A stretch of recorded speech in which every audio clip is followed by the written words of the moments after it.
दोस्तों, यदि एक ही प्रकार के पक्षियों का समूह दो अलग अलग द्वीपों में चली जाए और उनके वंशज लाखों वर्षों बाद आपस में मिले तो वे बच्चे ही पैदा ना कर पाए तो क्या होगा? यही प्रजातिकरण कहलाता है। आज हम प्रजातिकरण को इतनी आसान भाषा में समझेंगे कि हम कभी नहीं भूल पाएंगे। तो चलिए शुरू करते हैं।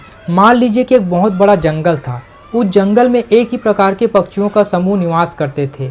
एक दिन अचानक जंगल में भूकंप आ गया और जंगल के बीचों बीच बहुत बड़ी नदियाँ बन गई, जिसमें से आधी पक्षी एक तरफ और आधी पक्षी दूसरे तरफ चली गई। एक तरफ रहने वाले पक्षियों के लिए जो बीज था वो मोटा था, दूसरी तरफ रहने वाले पक्षियों के लिए जो बीज है वो छोटे मोटे कीड़े मकोड़े थे। एक तरफ रहने वाले पक्षियों का जो चोंच है वो धीरे धीरे मोटा और मजबूत होता चला गया, दूसरी तरफ रहने वाले पक्षियों का चोंच है वो धीरे धीरे पतला और नुकीला होता चला गया।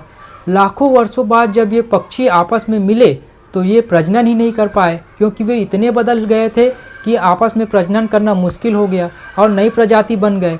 इसी को कहते हैं प्रजातिकरण। दोस्तों, यदि हमको प्रजातिकरण को परिभाषित करना हो तो हम क्या कहेंगे? एक ही प्रजाति के जीव अलग अलग वातावरण में रहने के बाद जो नई प्रजाति का निर्माण करते हैं उसे ही प्रजातिकरण कहते हैं। जैसे डार्विन का फिंच। अगर आप लोगों को प्रजातिकरण अच्छे से समझ में आया होगा तो वीडियो को लाइक करें और चैनल को सब्सक्राइब करें।